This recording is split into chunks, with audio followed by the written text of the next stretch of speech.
রান্না করে নিব আলু দিয়ে বাইলা মাছের চচ্চড়ি। আর আলু দিয়ে বাইলা মাছের চচ্চড়িটা রান্না করে নিব মেখে, আর অনেক বেশি মজা হয়েছিল আলহামদুলিল্লাহ। আসসালামু আলাইকুম, হ্যালো এভরিওয়ান, চলে এসেছি নতুন আরেকটি ব্লগ ভিডিও নিয়ে। আমি রান্না করব বাইলা মাছের চচ্চড়ি। আর কে কোথা থেকে আমার ভিডিওটা দেখছেন অবশ্যই কমেন্টস করে জানাবেন। আর এত এত সুন্দর কমেন্টস করছেন, সবাইকে অসংখ্য ধন্যবাদ। এভাবে আমাকে সাপোর্ট করবেন। আমি একটি পেন নিয়ে নিয়েছি, তার মধ্যে দিয়ে দিচ্ছি বাইলা মাছ, আর তার মধ্যে দিয়ে দিচ্ছি আলু ভাজি করার মতো কুচি করে নিয়ে নিয়েছি একটা আলু, আর দিয়ে দিচ্ছি একটু ঝাল ঝাল করে রান্না করে নিব। তাই আমি অনেকগুলো কাঁচামরিচ নিয়ে নিয়েছি, আর মাঝখানে ফালি করে দিয়েছি কাঁচামরিচগুলো।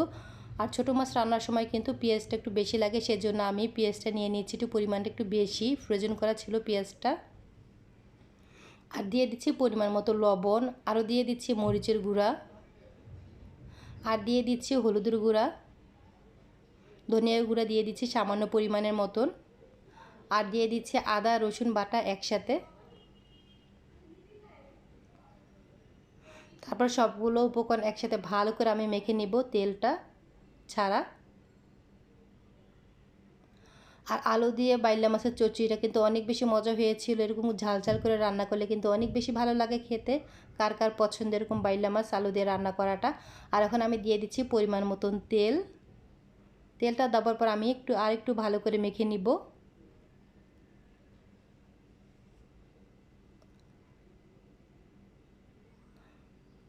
আর মাখাটা কিন্তু সুন্দর হয়ে গিয়েছে। এখন আমি দিয়ে দিচ্ছি পরিমাণ মতন পানি। পানিটা আমি কয়েকবার একটু দিয়ে নিচ্ছি, তারপর একটু আরেকবার একটু মেখে নিচ্ছি আমি।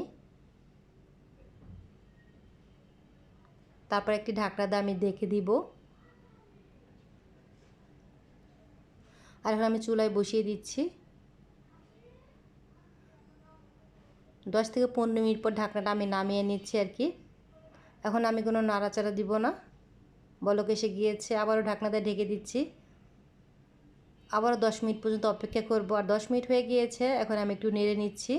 আর লবণটা ঠিকঠাক আছে কিনা একটু দেখে নিব। মাছের ঝোলটা কিন্তু অনেকটাই শুকিয়ে গিয়েছে।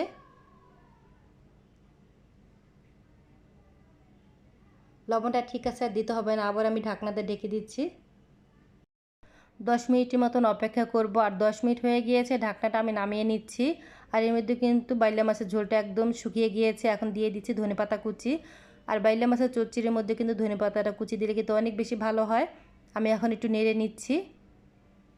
তারপর আমি ঢাকনাটা ঢেকে দিব 1 থেকে 2 মিনিটের মতন। আর 1 থেকে 2 মিনিট হয়ে গিয়েছে, এখন আমি চুলাটা অফ করে দিচ্ছি। তৈরি হয়ে গিয়েছে মজাদার আলু দিয়ে বাইলা মাছের চচ্চড়ি।